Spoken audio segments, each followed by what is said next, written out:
ধেমাজি জিলাৰ সমান্তৰালভাৱে গোগামুখ বৰদলনিত লাখপতি বাইদেউ আঁচনিৰ তালিকাত নাম প্ৰস্তুত কৰাক লৈ ব্যাপক খেলিমেলি হোৱাৰ অভিযোগ উত্থাপন হৈছে। লাখপতি বাইদেউ আঁচনিৰ তালিকাত নাম অন্তৰ্ভুক্ত কৰাৰ ক্ষেত্ৰত বিজেপি লিডাৰে হস্তক্ষেপ কৰাৰ অভিযোগ উত্থাপন কৰিছে এইসকল গোটৰ মহিলাই।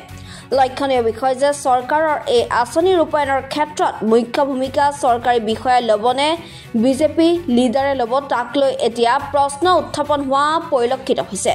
তথ্য পোহৰলৈ আহিছে বৰদলনি উন্নয়ন খণ্ডৰ অধীনস্থ গোটসমূহৰ বাছনি প্ৰক্ৰিয়াৰ ক্ষেত্ৰত বিজেপি দলৰ 5 গৰাকী লিডাৰ জড়িত থকাৰ কথা। এতিয়া এইসকল মহিলাৰ প্ৰশ্ন, আমাক কিয় আঁচনিৰ পৰা কৰ্তন কৰিলে নে আমাৰ যোগ্যতা নাই, এনেবোৰ প্ৰশ্ন উত্থাপন কৰিছে এতিয়া। উল্লেখ্য যে বাছনি প্ৰক্ৰিয়াত থকা বিজেপি দলৰ নেতা ক্ৰমে মীনাক্ষী সোণোৱাল, ৰচনা গগৈ বৰা, দুলেন পেগু, ৰূপজ্যোতি দলে উজ্জ্বল বসুমতাৰীৰ ওপৰত ক্ষোভ প্ৰকাশ কৰিছে গোটৰ মহিলাই।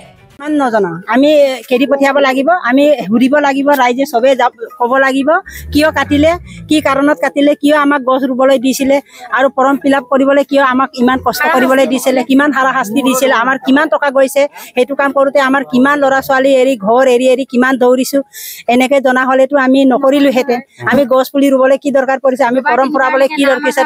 নাম আমাৰ প্ৰথম নাম আহিছে, তাৰপিছত দ্বিতীয়বাৰ আহিছে, তৃতীয়বাৰ আহিছে, চতুৰ্থবাৰ আহিছে, 5 নম্বৰতে আমাৰ এনেকুৱা কৰিছে। যদি এনেকুৱা কৰিব বুলি আমাক কোৱা হলে আমিতো ইমান কষ্ট নকৰোঁ। ইলেকশ্যনৰ আগলৈকে আমাৰ নাম আহিছিল, আমাৰ চবতে আমাৰ নাম আছে, মেছেজ আহিছে, চবৰ নাম আছে, আমিয়ে ভৰাইছো। ময়ে কামত লগত আছো, এই ব্লক কোঅৰ্ডিনেটৰ লগত আছো। মই 10-12 দিন মোৰ নাম নাই আৰু CLFৰ অফিচত আছো, ময়ে লগত আছো। বিঅ প্ৰেচিডেণ্ট ছেক্ৰেটাৰী বিলাক থাকিব লাগে, নিজৰ বিলাকো চাব লাগে বুলি। নাই মোৰ চাকৰি নাই, একো চাকৰি নাই। ঘৰত কোনো কোন দলৰ মানুহ? মই কংগ্ৰেছৰ মানুহ।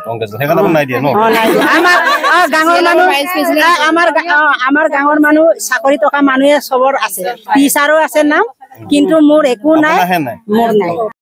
আহি গ'লো ইয়াত, আহি আমি বিডিঅ ছাৰক লগ নেপালোঁ। NRLMৰ অফিচত আমি ছাৰক লগ কৰিলোঁ। তেওঁ আমাক যিখিনি কথা ক'লে সেই কথাখিনি তথ্যখিনিৰ ভিত্তিত আমি আজি সেই তথ্য এটা বিচাৰি আছিলোঁ। BLC বুলি কমিটি এখন আছে, সেই কমিটিখনে নাম কৰ্তন কৰিছে। তেওঁলোকে ফাইনেল লিষ্টটো বনাইছে। কোন কোন আছে কমিটিখনত? এই কমিটিখনত এতিয়া আমি বিশেষ সূত্ৰে আমি জানিব পাৰিছোঁ, নাম কেইজনমান আমি উল্লেখ কৰি দিছোঁ। 1 নম্বৰতে আছে আমাৰ বৰদলনি উন্নয়ন খণ্ডৰ অন্তৰ্গত মীনাক্ষী সোণোৱাল, ৰচনা গগৈ বৰা, দুলেন পেগু, ৰূপজ্যোতি দলে, উজ্জ্বল বসুমতাৰী। এইকেইজন ব্যক্তি কেনেকৈ দেখিলে? মীনাক্ষী সোণোৱালে কি আমাৰ এইখিনি মানুহ কি চিনি নাপায় নেকি? বৰবামা তেওঁলোকে যি কি নহওক চিনি পায়, সকলোকে চিনি পায়, প্ৰত্যেককে চিনি পায়। তেওঁলোকে চিনি পায় কাৰণে কাটিব পাৰিছে।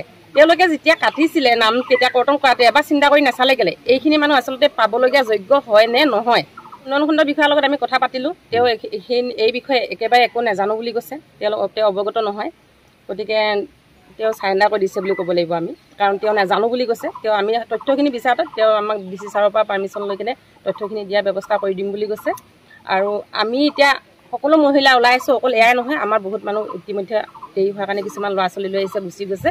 কিন্তু আমি বহি নাথাকোঁ, ওলাই আহিছোঁ যেতিয়া আমাক 10,000 টকা নালাগে। সেই 10,000 টকাটো নহাকৈও আমি চলি আছোঁ। কিন্তু এই দুৰ্নীতি যে কৰিছে সেই বিষয়টো আমি তদন্ত কৰিবই লাগিব। আমি তদন্ত নহালৈকে, সঠিক তথ্য নহালৈকে আমি নেৰোঁ।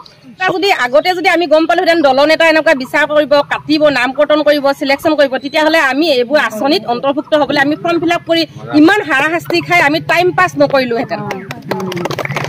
যদি চৰকাৰৰ দলৰ যদি এই নেতাবিলাকে যদি লিডাৰবিলাকে যদি এইবোৰ চিলেকশ্যন কৰে, তেওঁলোকে এনেকুৱা মানুহক বঞ্চিত কৰে, তেতিয়াহ'লে কি চৰকাৰে কি নেতা পাতিছে, কি দলৰ কৰ্মী কৰিছে? এইবিলাকে তেওঁলোকে চৰকাৰখন গঠন কৰিছে, চৰকাৰে ঠিকে কৰি দিছে যদি তেওঁলোকে দলৰ কৰ্মীখিনি কিয় এনেকুৱা কৰিব লাগে?